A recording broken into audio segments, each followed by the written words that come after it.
نحمد اللہ تعالی ونصلی ونسلم علی رسولہ المجتبی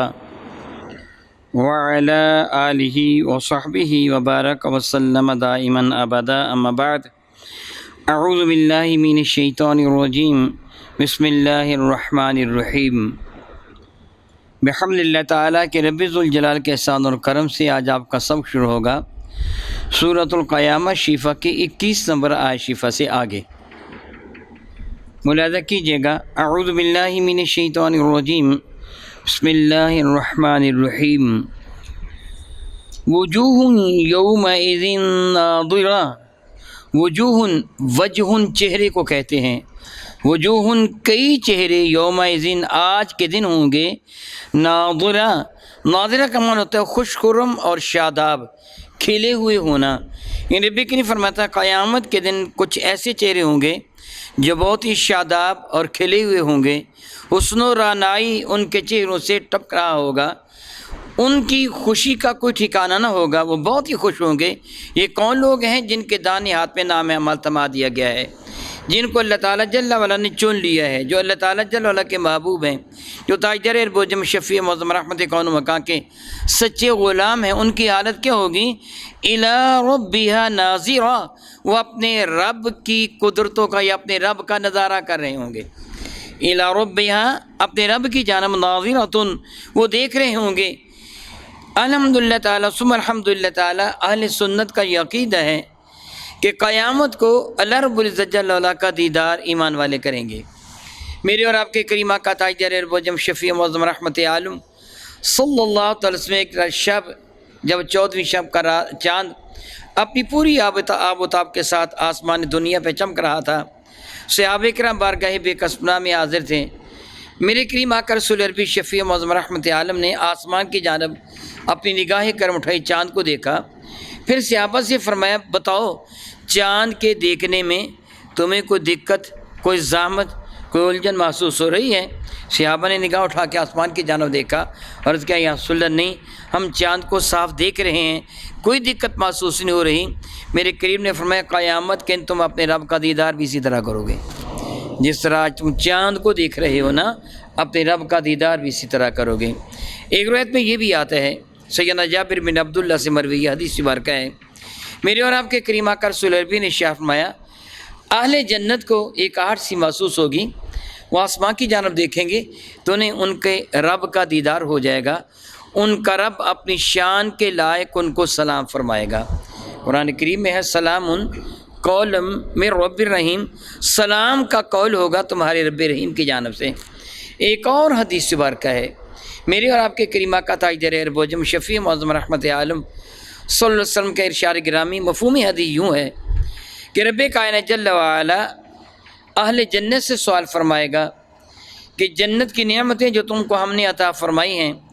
کیا اس سے بڑھ کر بھی کوئی نعمت عطا فرما دیں؟ تو اہل جنت عرض کریں گے مولا تعالیٰ کیا اس سے بڑی بھی نعمت ہے؟ دنیا میں ذرا آپ غور کریں گے تو آپ کو جتنی بھی نعمتیں مل جائیں آپ اس سے بڑی نعمت کی تلاش میں ہوتے ہیں۔ ایک آدمی کی اگر 10 ملے ہونا اس پہ اکتفا نہیں کرتا، وہ 11ویں مل کے لیے تو کرتا ہے، کوشش کرتا ہے۔ میرے کریم نے فرمایا تھا کہ کسی کو ایک شہر سونے کا مل جائے، یعنی ایک شہر اس کا ملکیت تو سارے کا سارا سونے کا ہو، اس پہ اکتفا نہیں کرتا، دوسرے کی تلاش میں نکل جاتا ہے۔ ہماری یہی حالت ہے، زیادہ سے زیادہ اور مل جائے اور مل جائے اور مل جائے، مگر جنت کی نعمتیں اتنی زیادہ ہوں گی، اتنی زیادہ ہوں گی کہ جب انسان ان کو پائے گا پھر سوچے گا اس سے بڑھ کر بھی کوئی نعمت ہو سکتی ہے۔ یعنی سب سے بڑھ کر یہ نعمت ہے جو جنت کی شکل میں اور جنت کے انعامات کی شکل میں مجھے میسر آئی۔ تو میں کہہ رہا تھا میرے کریم آقا علیہ السلام نے ارشاد فرمایا کہ اللہ رب العزت جل وعلا اہل جنت سے سوال فرمائے گا کیا تمہیں اس سے بڑھ کر میں نعمت نہ عطا فرماؤں؟ تو اہل جنت عرض کریں گے مولا تعالیٰ کیا اس سے بڑھ کر بھی نعمت ہے؟ فرمائے گا ہاں، وہ نعمت میرا دیدار ہے، جو ساری نعمتوں سے بڑھ کر نعمت ہے وہ میرا دیدار ہے۔ پھر رب ذوالجلال اہل جنت کو ایک جگہ جمع ہونے کا حکم دے گا اور اہل جنت کے لیے ان کے مرتبوں کے اعتبار سے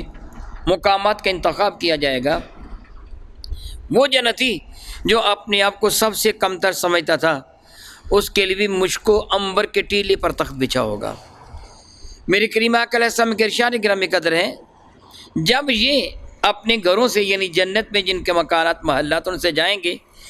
تو ان کی ازواج حوریں جب ان کو الوداع کریں گی، مسلمان عورتیں بھی ان کے ساتھ ہوں گی کہ وہ جنت میں ہیں، یہ جائیں گی ان کو الوداع کریں گی حوریں، مسلمان عورتیں تو ان کے ساتھ جائیں گی، یہ سارے ایک میدان میں جمع ہو جائیں گے۔ پھر وہاں اگر ایک جنتی یہ دیکھے گا میرا لباس معمولی ہے اور اس کا لباس اعلیٰ ہے، تو یہ تصور کرتے ہی اس کا لباس اسے اس سے بھی اعلیٰ نظر آئے گا، وہ اللہ تعالیٰ اسی وقت عطا فرما دے گا، کیونکہ اس کا وعدہ ہے وَلَكُمْ فِيهَا مَا تَشْتَهِي أَنفُسُكُمْ، جو تمہارے دل میں خواہش پیدا ہوگی بن مانگے ہی ہم تم کو عطا فرما دیں گے۔ وَلَكُمْ فِيهَا مَا تَدَّعُونَ، اور تم کو جو تم مانگتے چلے جاؤ گے عطا کیا جائے گا۔ نزول من غفور الرحیم، یہ رب کائنات کی جانب سے تمہاری مہمانی ہوگی۔ جس طرح ایک معزز مہمان کسی چیز کی ڈیمانڈ کرتا ہے اس کو فوراً دے دی جاتی ہے، اس سے بڑھ کر تمہاری عزت اور تمہاری رفعتوں کا رب کائنات جل وعلا کے حضور مقام و مرتبہ ہوگا۔ تو میں کہہ رہا تھا وہ جنتی اعلیٰ لباس اپنا محسوس کرے گا، پھر ان کو میرے پروردگار کا دیدار ہوگا، اور اس قدر لطف ہوگا کہ وہ تصور میں لایا ہی نہیں جا سکتا۔ تصور میں وہ چیز آتی جس کی مثال موجود ہو، جس کی مثال ہی موجود نہیں ہے، اس کی مثال دی کیسے جا سکتی ہے۔ پھر جب اہل جنت واپس پلٹیں گے تو ان کے حسن میں اتنا گھراں قدر اضافہ ہو چکا ہوگا کہ جس کا اندازہ لگایا ہی نہیں جا سکتا۔ وہ حسین و جمیل ہو کر واپس پلٹیں گے، حوریں ان کا استقبال کر کے کہیں گی تم تو پہلے سے بہت زیادہ حسین ہو چکے ہو، حالانکہ یہ پہلے بھی بہت حسین تھے۔ رب کریم فرماتے ہیں وہ چہرے سرسبز و شاداب ہوں گے اور اپنے رب کی زیارت کر رہے ہوں گے۔ سبحان اللہ تعالیٰ و بحمدہ، سبحان اللہ و بحمدہ۔ رب کریم فرماتے ہیں اس کے برعکس ووجوہ یومئذ باسرہ، اور کچھ چہرے ایسے ہوں گے جو بگڑے ہوئے ہوں گے، جن پر ذلت اور رسوائی چھائی ہوئی ہوگی۔ تظن ان یفعل بہا فاقرہ، ان کو یقین ہو جائے گا، پتہ چل جائے گا، تظن ظن گمان، یہاں یقین کے معنی میں ہے کہ یفعل ان کے ساتھ جو فعل کیا جائے گا، بہا اس فعل کے ساتھ، فاقرہ فقر عربی میں کہتے ہیں پیٹھ کے بہروں کو۔ حضرت علی المرتضیٰ کی ایک تلوار تھی جس کا نام کیا تھا بنا؟ ذوالفقار۔ کیا تھا؟ یہ میرے نبی نے دی تھی ان کو، ایک کافر کی تلوار تھی جو میدان بدر میں رسول رحمت کی ہاتھ لگی تھی، یا میدان احد میں سرکار نے حضرت علی کو عطا فرمائی تھی۔ ذوالفقار، ذو کا معنی ہوتا ہے دوگنا، جس طرح ذو النورین دو نوروں والا، ذو الحیا دگنے حیا والا، ذو الاذنین دگنے لمبے کانوں والا، ذو الیدین دگنے لمبے ہاتھوں، ذو دو کے معنی میں آتا ہے۔ ذوالفقار فقر کہتے ہیں ریڑھ کی ہڈی کے مہروں کو۔ دو روایتیں ہیں، ایک تو اس کا نام اس لیے تھا کہ یہ چیر دینے والی ہے ریڑھ کی ہڈی کو، دو ٹکڑوں میں تقسیم کر دینے والی، اور دوسرا اس تلوار کے اوپر ریڑھ کی ہڈی کے مہروں کی طرح وہ بنا ہوا تھا، جس طرح آپ دیکھتے ہیں بعض چھریوں کے اوپر بنا ہوا ہوتا ہے، اس طرح اس کے اوپر بنا ہوا تھا۔ تو فقر عربی میں کہتے ہیں پیٹھ کی مہروں کو۔ رب کریم فرماتے ہیں وہ کیا کہیں گے؟ ان یفعل بہا فاقرہ، ایسی سزا دی جائے گی جو ریڑھ کی ہڈی کے مہروں کو توڑ کے رکھ دے گی۔ یعنی جس طرح ہم عام طور پہ کہتے ہیں کمر توڑ مہنگائی، یہ اس کی کمر توڑ کے رکھ دی، یہ اس فعل نے میری کمر کو توڑ دیا، یہ محاورتاً جملہ ادا کیا جاتا ہے، یہاں محاورتاً بھی ہے اور حقیقتاً بھی ہے، یعنی وہ سزا شدید ترین سزا ہوگی۔ کلا سوائے اس کے نہیں، یعنی یقین بالیقین، اذا بلغت تراقی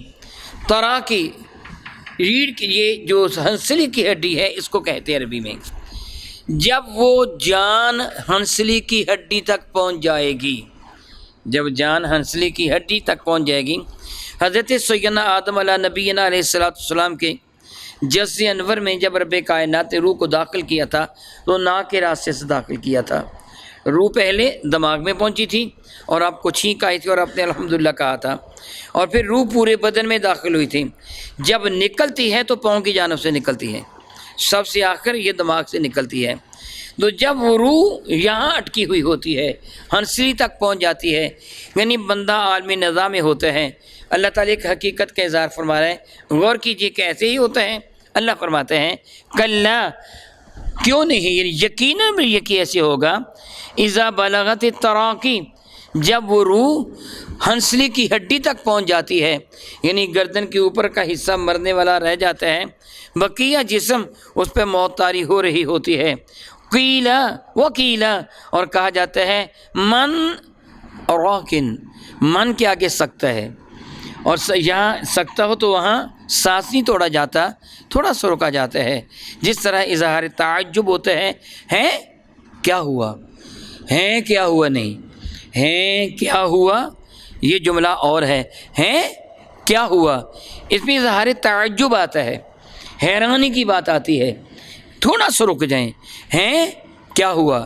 یا ہیں کیا ہوا، دونوں میں فرق ہے نا۔ بالکل اسی طرح قیلا تو کہا جاتا ہے من راک، ہے کوئی دم کرنے والا، رقی کہتے دم کرنے کو۔ سبحان اللہ، اللہ تعالیٰ اس حقیقت کی طرف اشارہ فرماتے ہیں، جب انسان مر رہا ہوتا ہے، عالم نزا کی حالت میں ہوتا ہے، پھر گھر والے کہتے ہیں کسی دم کرنے والے کو بلا لو، درود پڑھے، اس کے قریب سورہ یاسین پڑھو، اس کے لیے آسانی ہو جائے، پھر دم والے یاد آتے ہیں، وظن، اور اس یقین اس کو ہو جاتا ہے مرنے والے کو۔ گھر والے تو جو سوچ رہے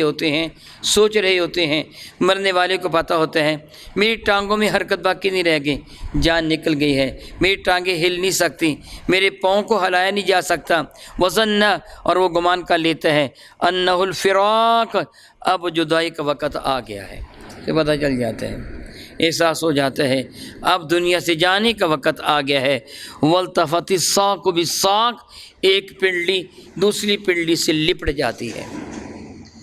یہ محاورتاً کہا جاتا ہے کہ اس کو تو لپیٹ کے رکھ دیا،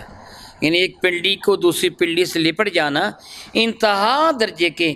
دکھ اور درد کی طرف اشارہ کیا جاتا ہے۔ پنڈلی سے لپٹ دیں، یعنی کسی کو جس طرح بل دے دیا جائے، شدید تکلیف میں ڈال دیا جائے، معاذ اللہ تعالیٰ سماذ اللہ تعالیٰ، پھر اس کی یہ حالت ہوتی ہے۔ میرے اور آپ کے کریم آقا حضور رسول مشرف رحمت عالم صلی اللہ علیہ وسلم نے ارشاد گرامی قدر فرمایا تھا، جان کے نکلنے کے وقت انسان کی طبعی حالت کیا ہوتی ہے۔ میرے اور آپ کے کریم آقا رسول مشرف رحمت عالم صلی اللہ علیہ وسلم کی آیت کریمہ تھی، حضور مثال دے کے سمجھایا کرتے تھے، اور مثال انسانوں کے حسب حال دیا کرتے تھے۔ اہل عرب اون بڑی کثرت کے ساتھ جمع کرتے تھے، اور اون کے دھاگے سے یہ کپڑے بناتے، کمبل بناتے، لباس وغیرہ بناتے، بھیڑ کی اون یا اونٹ کی اون کاٹ کر وہ جمع کر لیتے تو ہوائیں چلتی تھیں تو ہوا سے اون کو بچانے کے لیے اس کے اوپر پانی کا چھڑکاؤ کر دیتے، جس طرح آج کل آپ ریت کے ڈھیر کو ہوا سے بچانے کے لیے اس کے اوپر پانی کا چھڑکاؤ کر دیتے ہیں تاکہ ریت تھوڑی سی جم جائے، اس طرح اون کے ڈھیر پر بھی پانی کا چھڑکاؤ کر دیتے تھے۔ میرے کریم آقا صلی اللہ علیہ وسلم کے حسب حال مثال دے کے سمجھایا، تم نے اون تو دیکھی ہے نا کہ جس کے اوپر پانی کا چھڑکاؤ کر دیا گیا ہو، یعنی وہ بیٹھی ہوئی ہو، بہت ابری ہوئی نہ۔ عرض کیا گیا یا رسول اللہ، جی ہاں ہم نے اون دیکھی، ہمارے ہاں عام طور پہ یعنی یوں ہی کیا جاتا ہے کہ ان پر پانی کا چھڑکاؤ کر دیتے ہیں۔ فرمایا وہ اون جس پر پانی کا چھڑکاؤ کیا جائے، ایک لوہے کا سریا سولاخ، اس کو خوب گرم کیا جائے، یعنی وہ سرخ ہو جائے، پھر اس کو اٹھا کر اس اون میں رکھ دیا جائے اور کھینچا جائے تو اون کی حالت کیا ہوتی ہے آپ بھی جانتے ہیں نا۔ پھر کیا ہوگا، گرم سریے کے گرد گرد اون لپٹ جائے گی، وہ جلے گی نا، جل کر اس کے گرد گرد لپٹ جائے گی، بو آئے گی، سریا کھینچیں گے تو ساتھ اون بھی کھنچتی چلی آئے گی جو سریا کے گرد گرد لپٹی ہوئی تھی۔ میرے قریب فرمانے کے جان اسی طرح نکلتی ہے،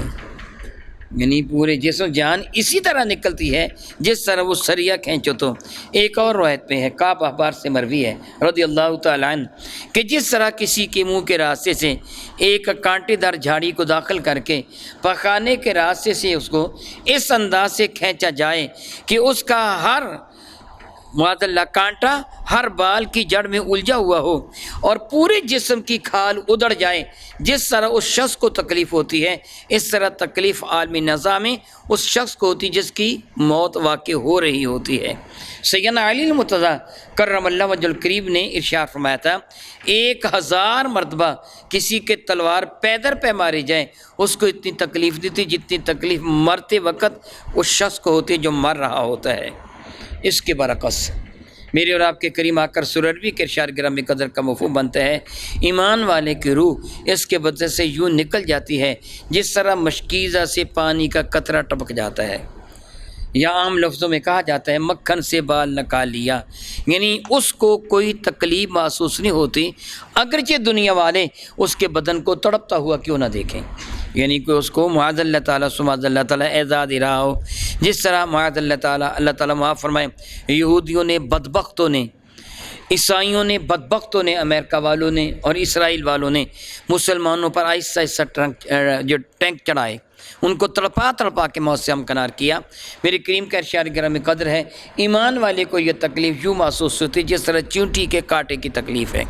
اگرچہ دنیا والا اس کو تڑپتا ہوا دیکھتے ہیں، مگر اللہ تعالیٰ اس کو سکون قلب کی دولت عطا فرماتے ہیں، کیونکہ اس حال میں وہ اپنے رب کا دیدار کر رہا ہوتا ہے،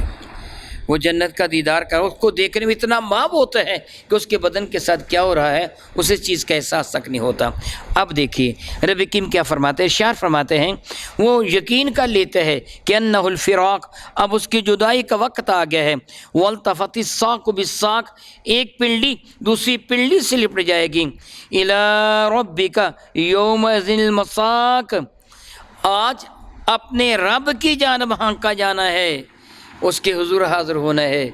دنیا میں بھی جب موت آ جاتی ہے اور میدان محشر میں بھی سب کو رب کائنات کے دربار مقدس میں حاضر ہونا ہوگا، جس طرح میں کل بھی یہ کہہ چکا ہوں کہ جس طرح لوہا میگنیٹ کی طرف دوڑا کھینچا چلا آتا ہے، وہ دائیں بائیں نہیں ہو سکتا، سیدھا اس کی طرف آتا ہے، وہ چاہے نہ چاہے لوہے کو میگنیٹ کی طرف آنا ہی ہوتا ہے، مثال نہیں میں دے سکتا مگر میں سمجھانے کے لیے کہہ رہا ہوں۔ اسی طرح قیامت کے دن سب لوگوں کو میدان محشر میں بارگاہ رب العزت میں آنا ہوگا اور دوڑے ہوئے آئیں گے، کوئی دائیں بائیں نہیں جا سکے گا، جس طرح ان کو پیچھے سے ہنکایا جا رہا ہو اور ان کا تعاقب آگ کر رہی ہوگی، ان کو سب کو میدان محشر میں جمع کر دیا جائے گا۔ رب کریم ارشاد فرماتے ہیں کہ الی ربک یومئذ المساق، آج کے دن تیرے رب کے حضور سب کو ہانکا جانا ہے، یعنی اکٹھے کیا جانا ہے۔ او کما قال اللہ تبارک و تعالی واللہ تعالی اعلم باسرار کتابہ۔